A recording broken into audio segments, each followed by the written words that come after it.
आज का जो अपना टॉपिक है वो है प्रतिशत। यानी कि प्रतिशत किसे कहते हैं, यानी कि 100 को आधार मानकर, यानी 100 को आधार मानकर किसी संख्या को आधार मानकर किसी संख्या को प्रदर्शित करना, किसी संख्या को प्रदर्शित करना। यानी प्रतिशत का मतलब होता है 100 में से, यानी कि जैसे 10% है तो 10% का मतलब है 100 में से 10 है, यानी 100 में से 10। तो या दूसरे शब्दों में ऐसे भी कह सकते हैं, ऐसी भिन्न जिसका हर 100 हो, यानी कि 10% का मतलब है 10/100, यानी कि 100 को आधार मानकर किसी संख्या को प्रदर्शित करना प्रतिशत कहलाता है। और या दूसरे शब्दों में हम कह सकते हैं कि ऐसी संख्या जिसका बेस 100 यानी कि आधार 100 हो तो उसे प्रतिशत कहते हैं। अब आपको बताएंगे कि प्रतिशत को भिन्न में कैसे बदला जाता है, यानी कि प्रतिशत को भिन्न में बदलना। जैसे कि 20% है, इसको हमें भिन्न में बदलना है तो ये हो जाएगा 20 ये आपको बताया प्रतिशत हटाओगे तो बटे में 100 आ जाएगा, यानी कि इसके नीचे 100 आ जाएगा, यानी कि 2/10, यानी कि 2 एकम 2, 2 5 10, यानी 1/5। 20% का मतलब हो गया 1/5, यानी कि प्रतिशत को भिन्न में इस प्रकार बदला जाता है। अब जैसे मान लो कि 30% है, ये हो जाएगा 30/100, यानी कि 0 से 0 कट गया 3/10। अब जैसे कई बार ज़्यादा भी होता है, जैसे 250% है, इसको भिन्न में बदलना है तो 250/100, यानी कि ये आ जाएगा 5 5 25, 5 2 10, यानी कि 2 से ही 1/2 ये हो जाएगा, यानी कि 250% ये होगा। अब कई बार क्या होता है कि 0.1%, अब इसको आप प्रतिशत भिन्न में बदलो तो 0.1% हटाओगे तो 100 आएगा, यानी प्रतिशत के अपोजिट में 100 आएगा, यानी कि ऊपर प्रतिशत तो नीचे 100 आ गया, इस प्रतिशत हट गया। अब पॉइंट के बाद यानी कि दशमलव के बाद कितने अक्षर है, दशमलव रिटर्न है तो दशमलव के बाद कितने अंक है, तो अंक कितने, 1 अंक है तो आप नीचे 1 0 लगा दोगे। 100 तो है ही तो 1 अंक है तो ये 0, तो 1/1000 हो गई।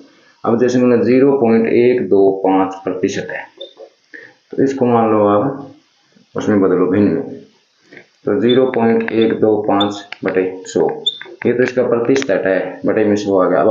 अब पॉइंट के बाद में आप अंक गिनो कितने, 1 2 3 तो 125, तो 2 तो है ही 0 तो 1 2 3 है पॉइंट के बाद में, तो आप 3 0 और लगा दो तो ये हो गया। तो अब आगे कटता है 125 का 125 8000, तो ये हो गया 1/3 0 तो कट गई 1000 तक, तो 8 के आगे 2 0, 1/800 आ गया।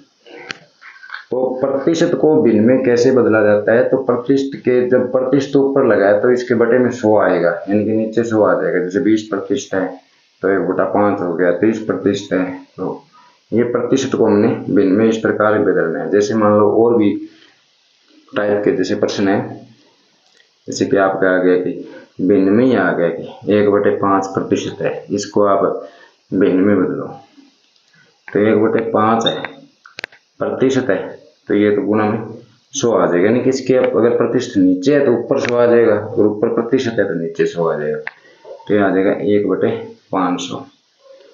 तो समझ में आ गया होगा आपको कि भिन्न को प्रतिशत में कैसे बदला जाए, को प्रतिशत में बदलना। हम जैसे अपने को दे दिया कि 1/5 है, इसको आप प्रतिशत में बदलेंगे तो 1/5 गुना में 100%, यानी कि ये कट गया इससे 20 5 100, यानी कि 20% आ जाएगा।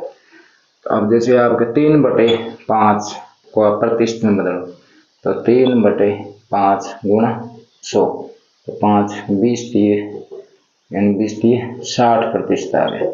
तो उसी प्रकार जैसे आपको एक बताया था कि 1/800 है तो इसको प्रतिशत में बदलना है, तो 1/800 गुना 100, यानी प्रतिशत आ जाएगा, यानी कि 0 से 0 कट गया, यानी 1/8 प्रतिशत आ गया। अब इसको पूर्ण जैसे मैंने दशमलव भिन्न में अगर इसको निकालना है तो आप ऐसे निकालोगे कि 1 में 8 का भाग दोगे। अब 8 से 1 बहुत छोटा है तो 0 लगा ही दोगे, अब इसको यहाँ हम पॉइंट लगा देंगे और पॉइंट लगा के 0 उतार देंगे। तो 8 एकम 8, तो ये 2, 10 में से 8 के 2 रहे ना, तो पॉइंट लगा हुआ है 0 उतार लो, 8 2 16, तो ये आ गया 4, पॉइंट लगा हुआ है 8 5 40, ये पूरा पूरा चला गया भाग यहाँ पे, तो ये आ जाएगा 0.125%। और भी कोई भी मतलब किसी भी टाइप का भिन्न आ जाए, तो आप जैसे आ गया 2/3 है, इसको प्रतिशत में बदलो, तो 2/3 गुणा 100 यानी आ जाएगा 200/3%, यानी कि 3 छक्के 18, 3 छक्के 18, 66 से ही 2/3%। तो इस प्रकार देखो कि अगर भिन्न को प्रतिशत बनाना है तो गुणा करना पड़ेगा 100 में, और अगर प्रतिशत को भिन्न में बनाना है तो 100 का भाग देना होगा। प्रतिशत को दशमलव भिन्न में बदलना, जैसे कि अपने आ गया कि 10% को आप दशमलव भिन्न में बदलो, तो आप ये 10/100 कर दो एक बार, एक 0 से 0 कट गई, तो 0 नीचे कितनी है 1 है, और ऊपर अक्षर कितना है 1 है, यानी अंक 1 है, तो 1 तो लिख दो। अब ये जो इसमें 0 1 है, तो आप इधर से इस हाथ की तरफ से एक अंक छोड़ के निशान जो पॉइंट लगा देना दशमलव, तो ये 10% मतलब 0.1। अब जैसे आ गया अपने की 125% है, तो आपको वैसे ही करना है, 125/100 कर दो, परसेंट हट गया, तो 2 अंक है, तो 2 अक्षर छोड़ के यानी अंक छोड़ के पॉइंट लगा दो, 1.25 आ गया, ठीक है। अब जैसे 0.1% है, तो आप 0.1/100 कर ही दोगे। अब 2 अंक छोड़ के आपको पॉइंट लगाने हैं, तो 1 अंक तो छोड़ा भाई, इसमें अंक ही 1 है, एक ही है सिर्फ हमारे पास, तो 1 तो ये खुद वाला ही हो गया, 2 ये, यानी कि 3 अंक सरकाना पड़ेगा आपको इधर, तो 1 2 और 3 ये हो गया, यानी कि इसका मतलब 0.1% को आप दशमलव भिन्न में बदलोगे तो 0.001 आ जाएगा। अब जैसे कोई भी संख्या हो, जैसे 35% है, तो आप ऐसे करोगे 35/100। अब काटने वाला चक्कर, क्योंकि दशमलव भिन्न में बदलना है आपको, तो पॉइंट लगाना है, तो 2 अंक छोड़ के पॉइंट लगा देना, तो 2 बिंदी है, 0 2 है, तो पॉइंट लगा दो, यहाँ 2 ही अंक छोड़ने। तो इस प्रकार प्रतिशत को दशमलव भिन्न में ऐसे बदलेंगे, जैसे आपको बताया कि पॉइंट लगाने हैं, जितने 0 उतने अंक छोड़ के।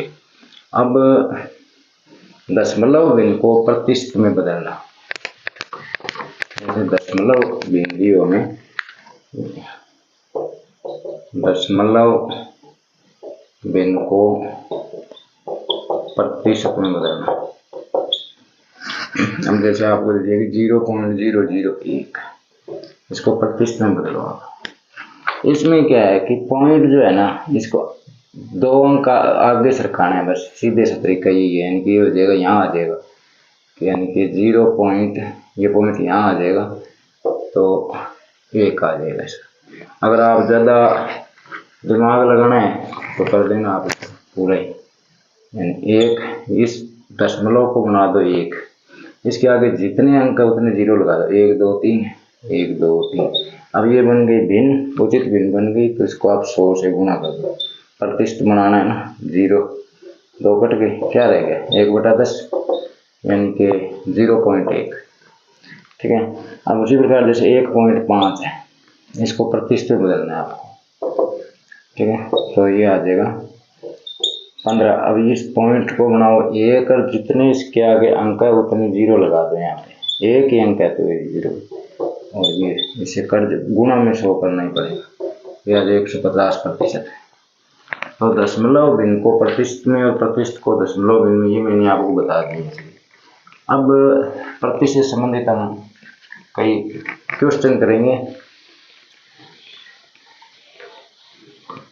अब जैसे हम शुरुआत में पहले टाइप के जैसे क्वेश्चन करते हैं कि 500 का 40% निकालो आप। जैसे मान लिया आपको कह दिया कि 500 का 40%, 500 का 40% का मतलब है भी 500 का, यानी कि 100 में से 40 है, तो 500 में से कितने होंगे, 100 में से आपको 40 रुपये खर्च कर रहे हो, तो 500 का 40 कितने होंगे, तो 40 5 200 होंगे, तो इसको आप सीधा ही करो गुणा 40। अब प्रतिशत को आपको बताया था, ऊपर प्रतिशत है तो नीचे 100 आ जाएंगे, ये 2 0 कट गए तो ये आ जाएगा 200।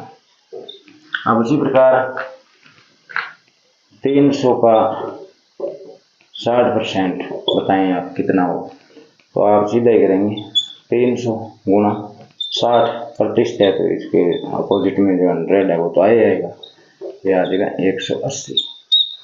अब जैसे कि आप वो और भी इस टाइप के क्वेश्चन हैं, जैसे कि 300 का 40% प्लस 200 का 20% माइनस 150 का 40% बराबर क्या होगा। तो ऐसे क्वेश्चन क्या संख्यात्मक अभियोग्यता में आते हैं ऐसे क्वेश्चन। तो देखो 300 का 40%, 300 गुणा 40/100 प्लस 200 गुणा 20/100 माइनस 150 गुणा 40/100, ये इससे कट गया क्या, 2 0 120 प्लस 2 0 से 2 0 40 माइनस 1 2 15 चौके 60, ये 120 और 40 160 में 60 गई 100। एक व्यक्ति ने धन का 40% खर्च कर दिया, 40% खर्च करने के बाद 360 रुपये बचे। 40% खर्च कर दिया और उसके पास कितने बचे हैं, 360 रुपये। तो कुल धन कितना है, ये भी पूछा जा सकता है, कुल धन बताओ कितना था उसके पास। ये तो उसने खर्च कितना किया 40%, तो बचत कितनी की है 60%। 40% खर्च करके जो बचत बचाया वो तो 60% ही बचाया, तो 360 रुपये है इसकी वैल्यू। 60% की वैल्यू क्या है 360%। हटा देना है जब आपको सवाल करना है, तो क्वेश्चन करना है, ठीक है। यानी कि आ जाएगा 360, ये तो 100 तो ऊपर चले जाएंगे और ये 60 नीचे आ जाएगा, 0 6 36 600 रुपये, उसके पास 600 रुपये थे। अब इसमें ऐसे भी पूछ सकते हैं उसने खर्च कितना किया, यानी कि 40% खर्च करने के बाद 360 रुपये बचे हैं, तो उसने खर्च कितना किया रुपयों में। तो देखो 60% की वैल्यू कितनी है, ऐसा कि क्वेश्चन आ गया कि देखो 60% की वैल्यू कितनी, 360, तो 40% की वैल्यू क्या होगी। देखो 60% की वैल्यू तो 360 है, यानी 360/60 रुपया, तो 40% की वैल्यू पूछी है, तो 360/60 गुणा 40, वो 100 तो ऊपर नीचे हो जाएंगे, कट जाएंगे, 0 0 6 6 36 240 रुपये खर्च किया उसने। यानी कि जो आपसे पूछा जाए उसकी वैल्यू रख लो उसके बराबर है, तो ये क्वेश्चन हो जाएंगे, सिंपल क्वेश्चन है। अब जैसे कोई क्वेश्चन है कि 300 से 30% अधिक कितना होगा, या मतलब ऐसे पूछ लीजिए कि 300 से 30% अधिक क्या होगा। देखो 30% अधिक है 300 में से, तो 330 मत लिख देना, क्योंकि वो 100 में से 30% अधिक कितने होंगे, 130 ही होंगे। तो 300 का 30% अधिक, तो अपने क्या करेंगे 300 गुणा 130 करेंगे, क्योंकि देखो अधिक है तो 100 में जोड़ देंगे अपने, ये 0 आ गया, ये कट गए 39 390।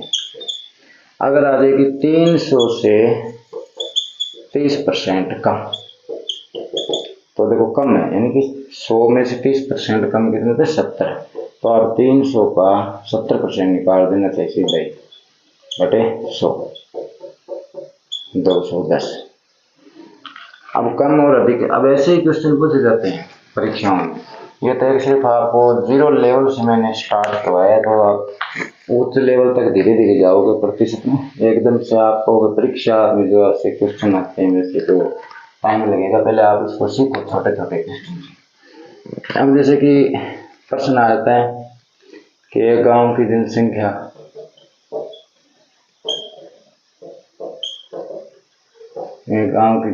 3000 है, तो साक्षर है जैसे मान लो 40% है, तो निरक्षर बताओ कितने हैं आप, ठीक है, तो निरक्षर बताने हैं, तो देखो साक्षर 40% है, तो अब आप 3,000 का 40% 1200 निकाल के इसमें से घटाओगे तो उसमें टाइम लगेगा, आपका टाइम खराब होगा। तो देखो साक्षर जब 40 है तो निरक्षर कितने होंगे, 60 ही होंगे ना। 60 40 100% हमें 100 ही रखना है अपने।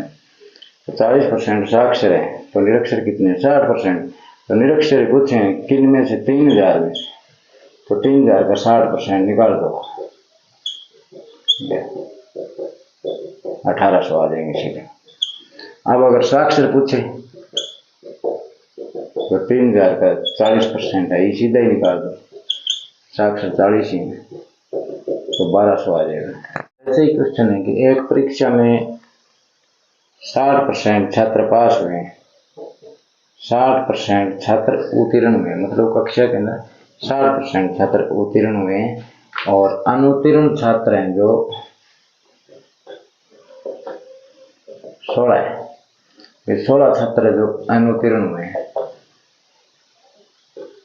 अनुत्तीर्ण छात्र है वो कितने, 16। तो अब बताओ कि कुल कितने, कुल छात्र कितने कक्षा के अंदर। तो देखो पास कितने हुए, उत्तीर्ण 60%, तो अनुत्तीर्ण कितने हुए, 40%, 40% बराबर 16। तो 16 बटे 40 गुना 100, 0 से 0, 4 चौका 40 हो गए, 4 चौके 16, 40 हो गए। 40 छात्र हैं कुल। अब इसमें से पास कितने हुए, तो वो आप देख रहे हैं 24 पास हुए, 24 16 तो फेल हो गए और 40 कुल है, तो 24 है जो पास हुए।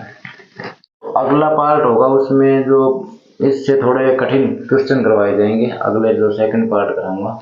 तो प्रतिशत के अपने पूरे 4 पार्ट करवाएंगे, 4 पार्ट में प्रतिशत कंप्लीट करना है अपने को। तो पहले पार्ट में तो आपको सिर्फ थोड़ी जानकारी दी गई, इससे जो अगला पार्ट होगा उससे थोड़ा आपको और कठिन क्वेश्चन करवाएंगे।